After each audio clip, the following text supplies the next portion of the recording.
Hey guys, it's Thankful Thursday, and this is me, Rachel, and you will have seen that my collab partner has put up her video today. Kel has put an introduction, so I hope you've all enjoyed getting to know her. This week I chose the question that I think is anonymous, and the person asked that there are so many things I want to say and express that it seems like I cannot speak them out, as if I have no voice. How can I avoid using my body for that? I thought that was a really interesting question, and quite vital really, and something that is maybe neglected a little bit at times, because with your eating disorder you kind of become so obsessed with your body and the intake and the changes that your body are making or not making, and the various parts of your body, especially with things like anorexia coupled with body dysmorphic disorder, and you know, all the other eating disorders all seem to have in common that this kind of difficulty around the body and to do with the body's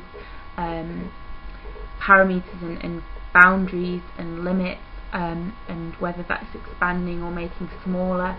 and everything is through the body, you know, whether you put food in your mouth, whether you puke food, you know, how your weight adjusts, and everything is kind of put on the body, and so it becomes this obsession with, you know, your weight, which really is just your gravitational pull to the earth, and that's all that weight is. So it does become very difficult then in recovery to turn that around and kind of see the bigger issue and to look outside of your body and your size. And I think that what interested me so much about this question was actually how much progress a person has made to be able to say, how can I avoid using my body, when it's really to do with, you know, you use your body because you don't have any other way of expressing how you're feeling, but because you get so lost in your body that you neglect to realise that you're actually, all the eating disorder is a cover for something much more emotional, and it becomes very much about the body and an obsession with the body and your weight and your size and your width and your height and all the rest of it. And I think that you have to show quite a large degree of understanding of your own struggles to be able to realise that, you know what, this actually isn't about my body. You know, it isn't. It has nothing to do with your body, as it were. And I guess that then there's the difficulty with when it comes to somebody who's maybe experienced some form of physical, emotional, sexual abuse, when it has become about the body, to be able to detach yourself from that enough to realise that, I don't really know how to articulate this, but I think that what becomes complicated is that as much as an eating disorder isn't about your body, if you've experienced some form of physical or sexual abuse, it does become about your body, because you become very aware of touch and feel and all of that type of thing. And then with the eating disorder, even though it isn't about the body and it's more about emotional issues, you become so kind of aware of your body. I mean, for me recently, you know, I have gained weight, and so it becomes about my body again, and I put it and I can feel it on my body, but I know, like, the issues that I'm actually trying to deal with at the moment, which pertain to still living at home and wanting to move out and escape all of that, is going to be easier for me to put it on my body and to focus on my body rather than looking at the issues behind that, because I've been this size before and felt absolutely fine in my body.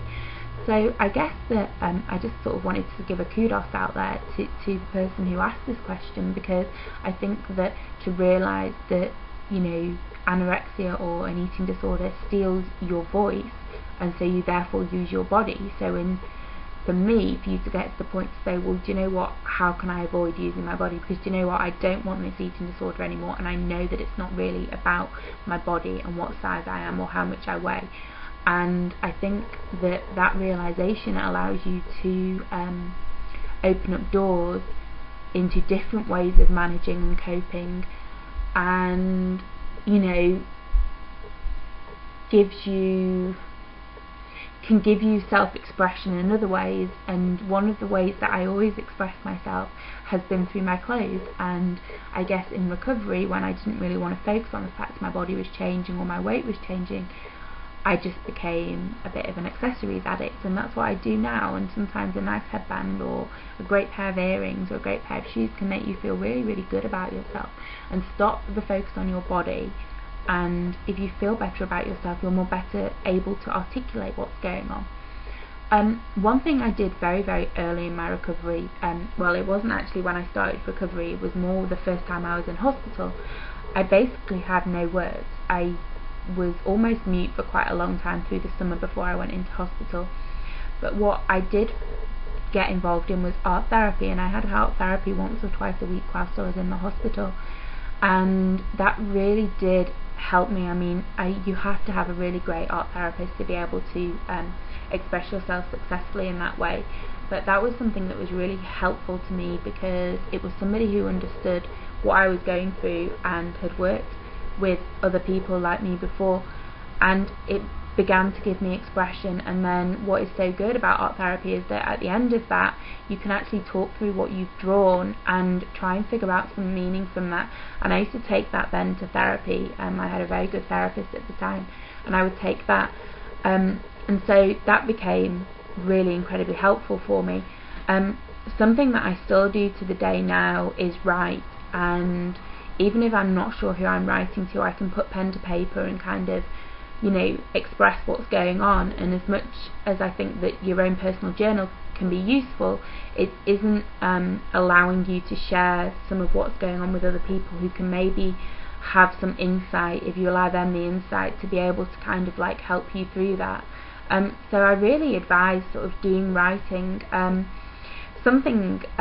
really bizarre for me was my dissertation, and that allowed a huge amount of creative expression, and was actually something that really helped me move beyond the abuse. And again, that was some form of sort of creative project, so maybe something like that, whether it's poetry, whether it's artwork, writing, whether it's talking to other people. The other thing that maybe could be quite helpful for you is to, I think, to be open, and even if you can't articulate what you're saying, if you're allowing yourself to be around people, and sometimes listening to other people's stories can actually give you the words that you need. And that was something that was particularly helpful for me quite early on, was knowing a number of people online and sort of listening to what they were going through, or listening to somebody who's been through all this before, can actually give you a vocabulary to be able to talk about what it is you're struggling to articulate yourself. So I think that can be really, really positive as well. I just think that anything that allows you to express yourself opens up sort of the channels for communication. And you know, I've done drama therapy as well, and I did music therapy, and I did all sorts of kind of abstract therapies. And even if you don't get direct answers from that or direct words, I think it does give you a way of being able to express what's going on. And I think that people find music healing for similar reasons, because it allows a vocabulary sometimes for things you don't have the words for. So I guess now you realise that it isn't to do with your body, to, you know, have a really good think about being creative. And maybe photography for me was a huge thing, and that allowed a lot of expression. So even if you can't find words, even pictures, look for pictures. You watch the encouragement videos here and people use images, maybe something like that, put together a collection of images with quotes, and it can all help you. Anyway, I hope I've been able to sort of answer this question, and if anybody else wants to ask me anything further on it, I've also put a link to the website where you might find some helpful kind of activities which kind of allow you to focus more on what's beneath the eating disorder rather than focusing on your body and such. So I hope that's been okay, and I will see you guys next week with Cal as well. Okay guys, bye.